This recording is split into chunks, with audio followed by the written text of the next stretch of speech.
Welcome back to Morgan Mead Makes. This is day 5 of learning Photoshop in 7 days. So today we're going to take a look at the retouching tools available to us. That would be mainly the clone stamping tool and the healing brush tool, and a couple different methods of common retouching tasks. Okay, so the first image that I have here is of a bunch of love locks on a fence. And there is this green string that's hanging down from one of the locks, and I'm thinking that just doesn't fit the rest of the image. So how do we get that out of there?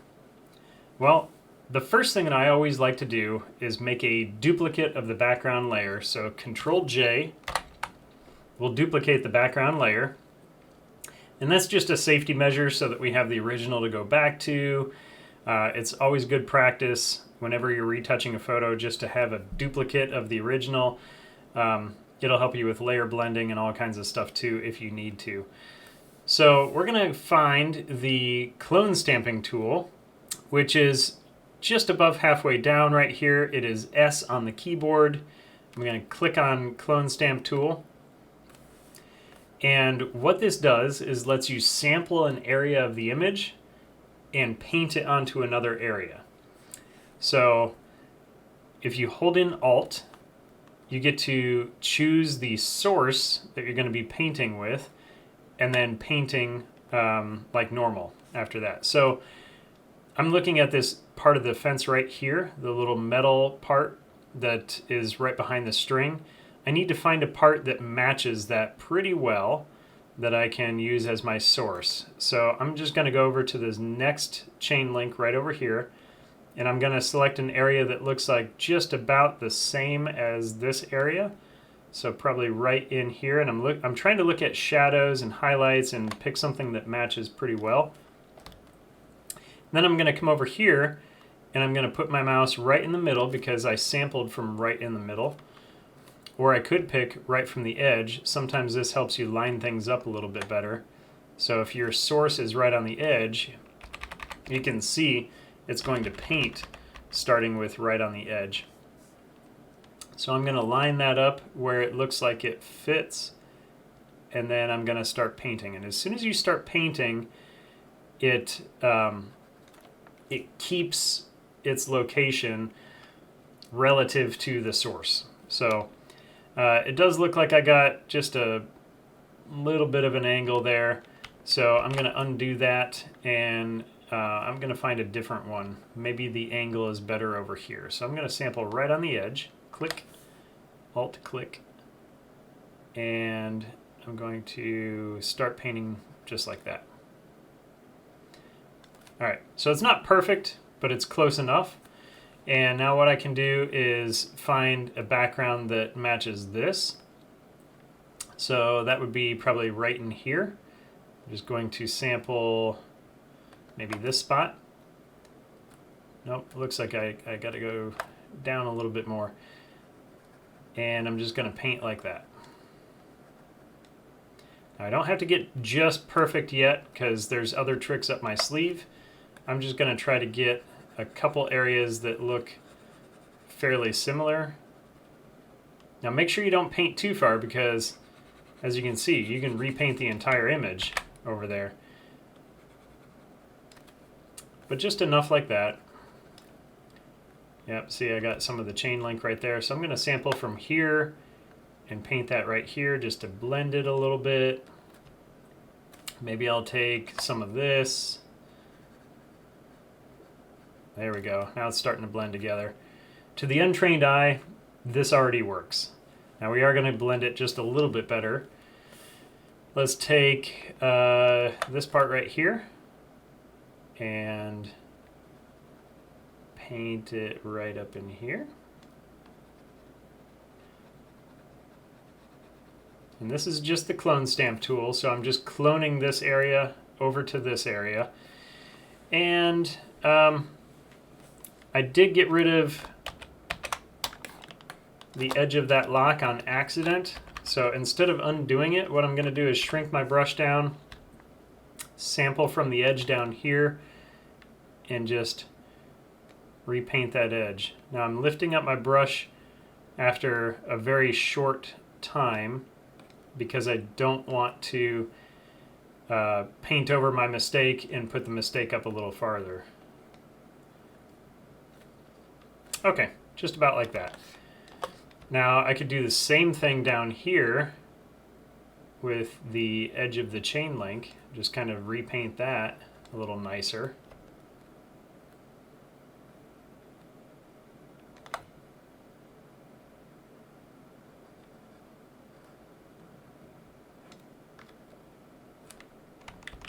I don't like that. I'm just going to do a little tiny bit right there. It already looks pretty good from far away, but let's get this a little bit better. I'm going to switch now to the healing brush. Now there's different healing brushes that are all, they work in a similar way. I'm going to use the spot healing brush right here. The healing brush tool works a bit like the clone stamping tool, where you pick a source and then kind of clone it over and it mixes. The spot healing brush is a little less hands-on. It just kind of looks at the surrounding areas and fills it in. So let's take a look at what this can do. If I just paint right in here, what it's going to do is look at everything right outside of where I painted and try to blend and make it match the pattern. So I can just paint little stripes like this, and it'll just try to blend that and make it look like there's no hard edges, and it just blends colors a little bit better. Changing the brush size always helps. And I just do this to just blend in what I've done with the clone stamping tool. Now what you don't want to do is go along the edge of something that contrasts with the background. In this case, it looks like it's working. There we go.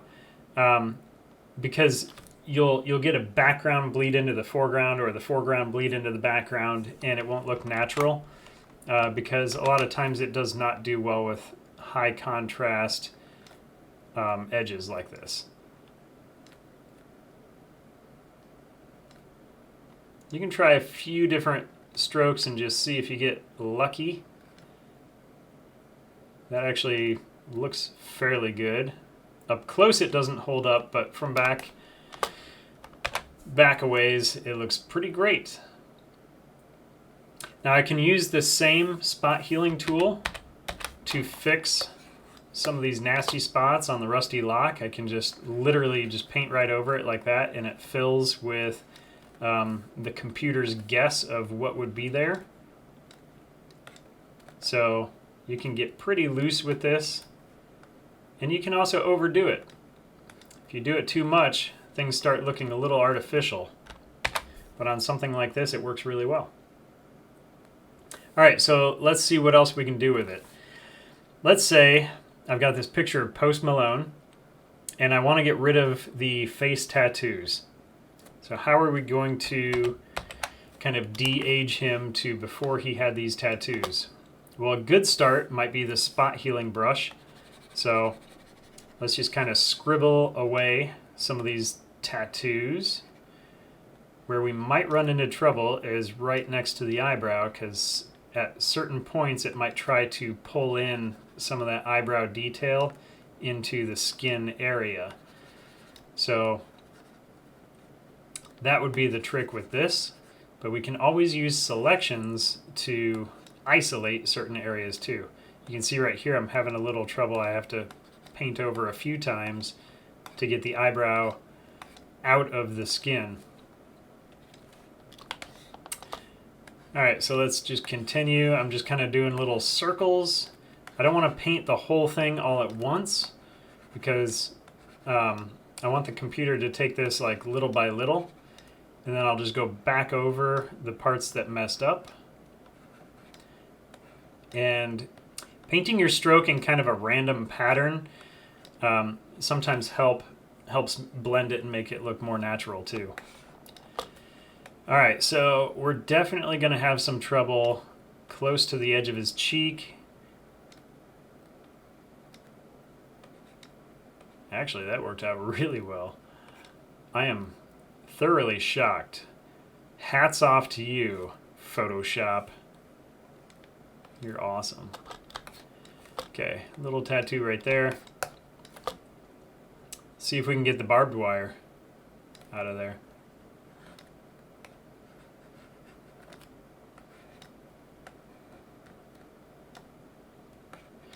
This tool is doing a fantastic job. In the past, it wasn't this good. They must have really made some changes in the last update to the code behind it. So I was kind of hoping that we would run into a few spots where it didn't work too well, so that I could show you how selections come into play. But if we needed to isolate, let's say, the skin from the hairline, then we could simply take our lasso tool and select kind of like this, and just making sure that we don't get any of those dark areas in there. We can have a selection like this with no hair inside of it, and then use the spot healing brush inside of there. And a lot of times that would help you avoid the hairline bleeding into the skin. Alright, so here we go. We're running into trouble along these lines here. So what can we do about areas like this where if I paint, a lot of times see how it bleeds in there and I get like kind of that weird gray haze that's up from his collar? Well, let's do as much as we can with the spot healing brush first, and then we'll go in and take care of the little hazy line. So I want to get this blending as good as I can. I'm going to take my brush, just my standard paintbrush tool, and I'm going to change the opacity of it to, usually around 10%. You could try 20 or 30 to start with, and then bring it down if you need to. Maybe I'll go 15 just for now. And I'll use my 80% hardness just so it's a little soft around the edges. And I'm going to sample the color of his skin that's close to that haze. So I want to get the good color of his skin, but as close to that gray haze as I can. And just with my 15% opacity, I'm just going to lightly make small brush strokes over it and just paint little by little and build up the opacity until it looks natural. And I see some of the tattoos down there by the hairline. And now I can sample his collar and kind of paint some of that back. Oops. See, that's a little too dark, so I might even go 5% here and make the brush size a little bit bigger so that it's a softer edge. And if I paint inside the collar here, that soft edge is just going up just a little tiny bit. Just enough to blend it and make it look realistic. Okay, that looks pretty good. Face tattoos are gone. Posty, you're looking normal. Whatever normal is. Alright, last but not least, we have this elderly woman that I found here on this website called Pixneo. And I downloaded it because I wanted to show you how we could retouch something that has, a lot of fine details like wrinkles, but maybe we do want to retouch some of the stuff like the, moles and scabs or pimples or whatever might be on somebody's face. Maybe even some colorations that we don't like or that we want to adjust. So we can work around all that stuff without destroying the details. So step one would be to duplicate that background layer again. So we're going to go down here, we're going to hit Control J. I'm actually going to do it 2 times. And let's rename these layers. Let's double click and name the first one Details, and name the second one Color. Okay, so on the Details layer, make sure the Details layer is selected. And we're going to go up to Filter, and we're going to go down to Other, and we're going to do a High Pass Filter. The High Pass Filter is going to help you extract the fine details out of an image. You're going to want to bring it down as far as you can to where you don't see color values, but you do see the details that you want to keep. It's okay if you lose the details that you don't want to keep. So I want to keep some of her pores and definitely all of her wrinkles. So I'm going to just inch my way up from 1 pixel to about 1.5 and hit OK. I'm going to hide that layer just for a moment, and I'm going to go to Color. And the Color layer, since I've just extracted the details, now I want to get rid of the details out of my color layer. So I'm going to go to Filter, and I'm going to go to Gaussian Blur. I'm going to blur it just enough so that I'm looking at the colors, but I don't want details of the pores because I've just extracted those out onto another layer. So I'm going to blur it just a little bit until the details of the pores disappear, but I still have the color information of like the skin blotches and stuff like that. So maybe 2.5 is what I'm looking at here. So I'll hit OK. And now before I do anything with the other layers, I want to work on this layer and get rid of the stuff that I don't like. So I hit J for my spot healing tool, and I'm just going to get rid of I'm going to get rid of moles, and I'm going to get rid of pimples, or any details that I don't like while saving the color information. Now I do want to change my hardness because I have a blurry image. Change my hardness down to about 20%. And I'm just going to paint out any of these details that I don't like.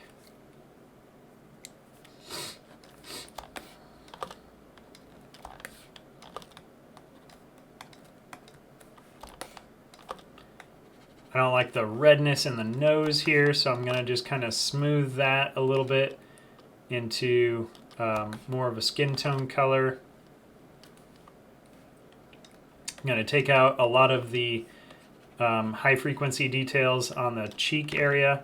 And see, I made too big of a scribble, so it took some of the wrinkles from adjacent areas and put them in there. So I'm going to undo that, and I'm going to just make smaller little swoops, and then the area that it's pulling from will be a whole lot smaller as well. Trying to make areas as smooth looking as I can, as long as they're outside of the wrinkle areas. Just going to try to get rid of as much detail as I can.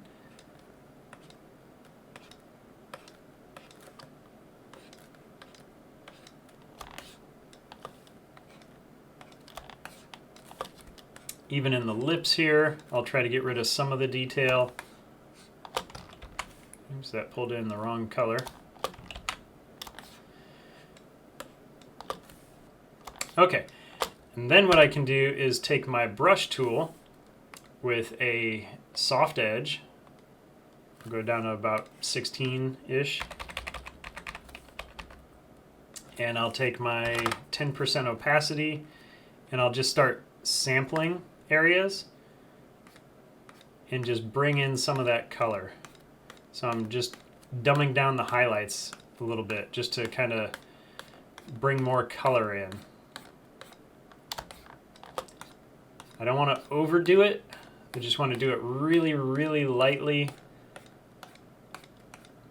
bringing in the color and trying not to destroy every detail along the way. I want to paint over the really light colors, I want to paint over the blotchiness, and I want to paint over the redness. And so far I've only sampled that one color and it seems to be doing pretty well for me. And since we blurred the image, it doesn't look like we're destroying it with the paintbrush. It just looks like we're changing the color.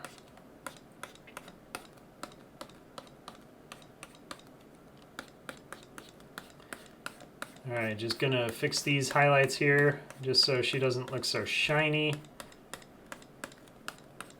And it is at 10% opacity, so I'm building up the strokes as I go. If I click and drag a few times in one area, it's going to build up that opacity. Notice how some of the details are still there, but I'm really just dumbing them down as much as possible.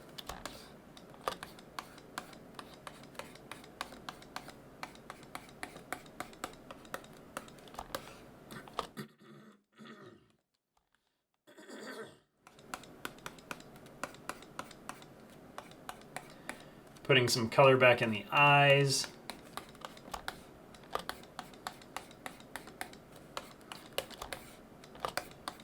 Get used to painting with 10% opacity brushes.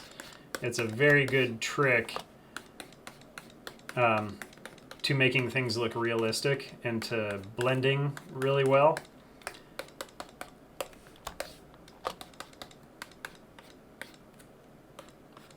Alright, that's looking pretty good. I just want to add a little more color back into the lips, so let's sample the color that's there and then push it just a little bit.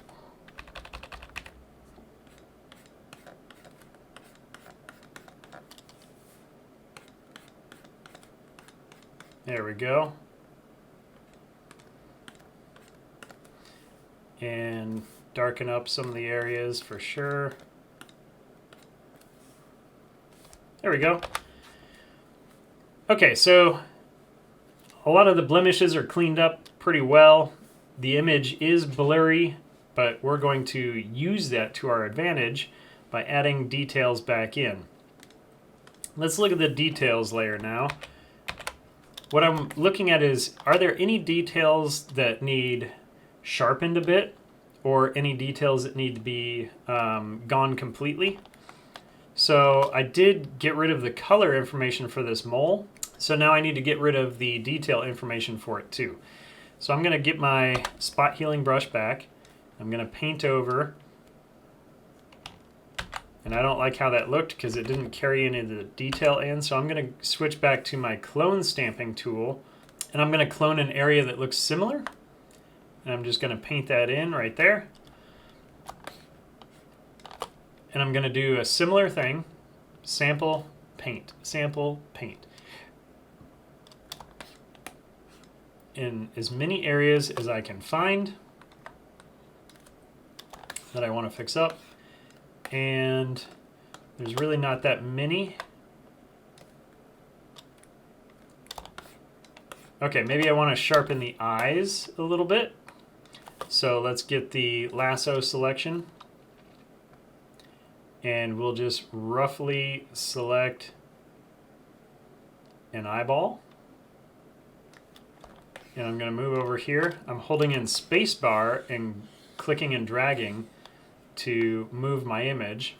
All that does is move my view of the image. It doesn't move the image itself. Now I can hold in Shift and add to my selection. And I'm not being perfect with my selections, but if I want to like subtract that eyelid out of there, I can hold in Alt and just select the part that I don't want in there. And same with this. There's a little bit of the eyelid in there that I'll deselect. Now my selection looks good. I want to make sure that it's not such a hard-edged selection because that will give me artifacts that I don't like. So I'm going to go to Select. And I'm going to modify my selection by adding a little bit of feathering to it. And I'm just going to feather it by about 1 pixel and hit OK. You won't see a difference, but there will be a difference. It softens the edge of that selection a little bit. So now I can go up to my filter and go to Sharpen. And I like to use Unsharp Mask to do my sharpening. And my amount is at 50. Let's see what we can get away with before it starts looking really bad. Probably just about 50. And I can play with my radius until it looks pretty good. I want it to match the surrounding sharpness too. I don't want to overdo it. So say about 1.5 looks pretty good. And I'm going to hit OK. Deselect by Control D, and I'm going to zoom out. Okay, that looks pretty good for the highlights. So let's combine these details back into the color information. So we've separated out the color and the details, and now we're going to combine them back in after we fine-tuned them separate. So we're going to go to, on our details layer, which is on top, we're going to go to the layer blending mode, and we're going to choose overlay.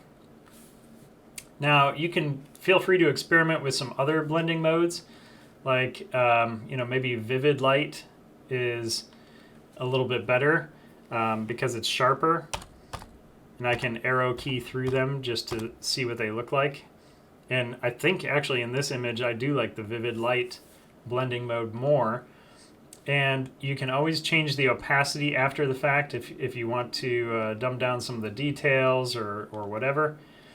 But let's take a look at what we had originally and what we have now. So we've kept the details in the face, but retouched a lot of the blemishes. There's so much more you can do with this. I'm just showing you how to get started. So I hope that you learned something today, and I hope that you practice this for the next 40, 45 minutes, and you come back tomorrow for day 6.